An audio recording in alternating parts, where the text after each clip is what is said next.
Welcome to Four Movies, where I will be discussing four movies that have something in common. But what they have in common, I know, but do you? If you don't, then wait till the end of the video and I'll tell you. If you do, say it before the end of the video, and people will believe that you know what you're talking about. This one is not going to be difficult. The last one, not that difficult. This one, on the same level. Yeah, really, that kind of level. Now, like I said, I'm going to be mentioning three videos because the fourth video is, like I said, the Best of Comedy Central presents Uncensored 1 and 2. So, but like I said, basically it's they're L's. It's not an L because of the way that it's facing, but it could be an L.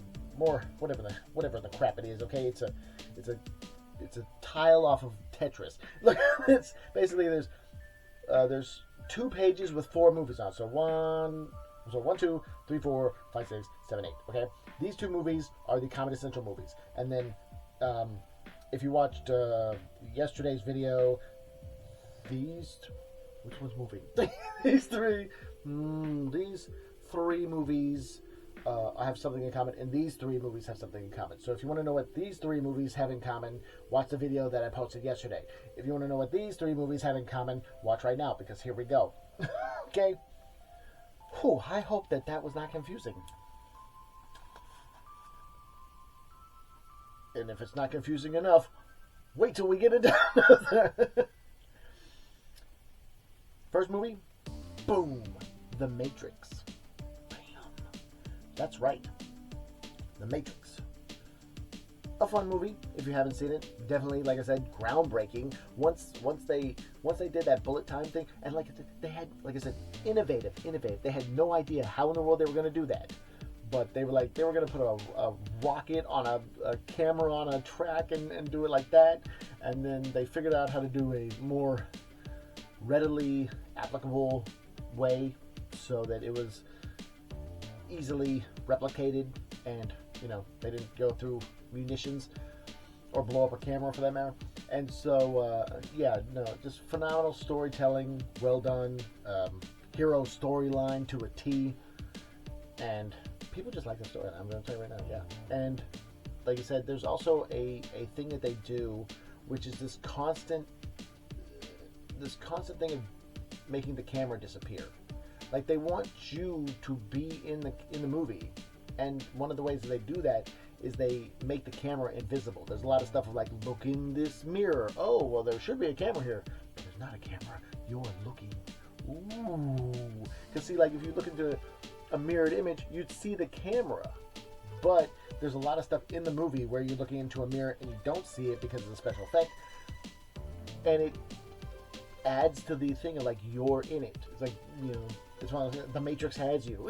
You watch the movie, it's like you're in it.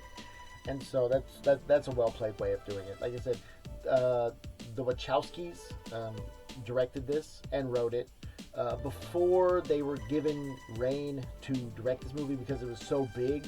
They had to prove that they could direct the movie, so they wrote and directed. If I'm not mistaken, but they definitely directed a movie called Bound. And before that, they were writing movies. They wrote Assassins, which was not directed by them, but they did write it, and it had Antonio Banderas and Sylvester Stallone in it. So that's a good one. They also wrote some other stuff. I don't know where V for Vendetta fits into the timeline, but they also did V for Vendetta. But this movie, groundbreaking. Like I said, everyone was replicating that shot once it happened, because it was everyone like, innovative. There's not that many more places except for how to tell a story that can be innovated. It's one of those things where it's like, if there was a movie that could double down on that, like a story you've never seen before, now told in a way that you've never seen before, in a movie that you've never seen before, till you see it in theaters. Visions. And this, boom, Matrix Reloaded. I have Matrix Reloaded, and I have The Matrix on VHS. Somewhere on this wall. That's where I put all my VHSs. Most And eventually I hope to have like a desk so that I can sit down on a desk, you know. Wait, are we in the video? We're like 5 minutes in, so I'll give you this little tidbit. Right now, these DVDs or these VHS tapes are, you know, up against a wall, and I'm sitting Indian style in front of them. Down the line, I hope to get a desk and then, you know, be more comfortable filming these. Like can you hear that? Can you hear that? That's me moving my feet so that I'm not losing feeling in my feet. And then basically I have a board that's sitting on 2 shoe boxes, and then I have the DVD booklet on top of that. So that's the setup. But anyways, off subject right now. Like I said, eventually I'll get a desk and get it all set up so it's more comfortable for me to do these videos. But till then, here we are. Matrix Reloaded. Oh yeah, Matrix Reloaded. Like I said, Matrix Reloaded is a really good sequel. Like I said, it's one of those things where it's like, The Matrix came out, excellent.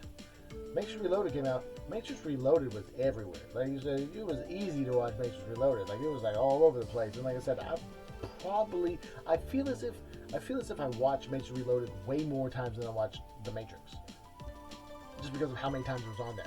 As a matter of fact, if you want to see, if you want to hear something awesome, Juno Reactor does a song called Mona Lisa Overdrive. And if you get the Matrix cut of that, it's a 10-minute song, but it is that entire highway sequence. It is so good. I enjoy it. I enjoy it thoroughly because I got the Matrix Reloaded soundtrack, and it came with the score, and then also came with, you know, actual music. Like it was 2 discs, so it actually came with the actual music, like the, you know, Rob Zombie, did they have the Rage Against the Machine song on Matrix Reloaded? I think they had a Rage Against the Machine. I don't know if they had the one from the first Matrix, because the first Matrix had Wake Up on it, and so that was pretty cool, because Rage Against the Machine is in the soundtrack for The Matrix, is also in the soundtrack for The Crow, which I don't know the song on The Crow. Wake Up's on their first album, so anyways, on to the third movie. Boom! Matrix Revolutions. There's a podcast called Cult 45. It's a movie podcast. Cult 45. They talk about movies, and they did an episode on Matrix. Revolutions. Matrix Revolutions. Matrix 3. I don't know. I don't ever say Matrix Revolutions very often. I'll say Matrix Reloaded or Matrix, but I usually okay. Anyways, but they did an episode on this movie. Cult 45 podcast did an episode on this movie. It was so hysterical because they were sitting there going, they were talking about the mech suits. These in the movie they wear these mech suits of, you know, the guns and stuff like that. No face cover. There's nothing blocking here, protecting them. Right here, and they're like, why in the world do they have protection on their faces and stuff like that? And it's like, he goes, probably because they were just trying to get home to their hot wives. They didn't even care. Their face, who needs even a face guard anyway?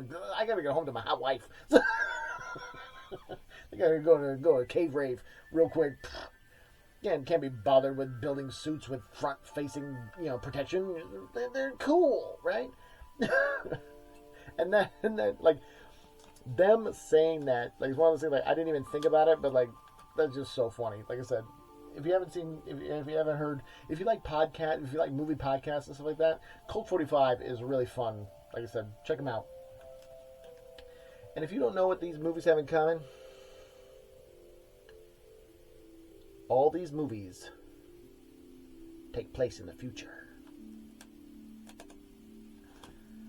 And have Keanu Reeves, Lawrence Fishburne, and Carrie-Anne Moss, to name a few. There's also another person who does like a movie thing on YouTube. It's called Nikki Lou, Nikki LU, I think, and she did one where she watched The Matrix, and that was super fun. Like I said, I watch those videos; those are a blast. But all these movies, super fun. Like I said, well played, monumental. Didn't like the fourth one. The fourth one was so sad. Like I said, they didn't innovate. They had nothing to innovate. Now, if they had the fourth one based in Zion, like there was a war, and there was no way for them to get back into the Matrix, and they had to get back into the Matrix to save more people, and them starting from Zion and trying to break back into the Matrix, that would have been a cool story. Like I said, I think that would have been a more interesting story. Like I said, the fourth one was just sad, and I understand. Like they even tried to be meta with it, where it was like, if we didn't do it, somebody else would. Yeah, but you could have probably held back and had enough time to just make something instead of look, just force push everybody. Come on, Keanu. It was probably cool to get together, and they probably had a fun time doing that. But sometimes when a movie is super fun to make, it doesn't necessarily make a super fun movie. You know what I mean? I don't know if that plays out in your mind, but it's one of those things where it's like you have to have that thing of like, ha, having fun. Okay, now time to get back to work. And they might have not spent that much time on it. Maybe the Wachowskis, with whatever they were going through, had too many yes people going, yeah, and then people going, can we try harder? And then also there's also a problem in society with people sitting there going, that sucks. The end. Well, one, you saying that sucks presents a problem, but it's not useful unless you also present a solution. So pick the problem, pick the solution, and then you can go ahead and have constructive criticism. There's a lot of people that don't know how to do constructive criticism. See the good and see the strengths, see the weaknesses, and then you can actually make something better. But if you're only seeing the bad, then how in the world will you make good of that? You just want to cripple everyone down, then everyone's going to be crippled. You know what I mean? There's so much good that can be done. Like I said, it's one of those things. If you present a problem, present the solution. Because if you're only presenting problems, then you're the problem. You know what I mean? Anyways, thanks so much for watching. If you watched this far with my rambles, you're awesome. Stay awesome. Like I said, I'm an artist and a physical media collector, and I'm trying to do a video a day till I get a silver play button, internet providing, and if maybe a gold play button. I don't know. Oh, it did it. Did you see that? I saw it. Like as I'm sitting there saying, I see. So yeah, I talked too long and it did that cut there. Hopefully that makes sense. It didn't cut off what I was saying. But thanks so much for watching. Tune in tomorrow. Auf Wiedersehen. Is that what? Does that mean something? Oh man, the battery's super low.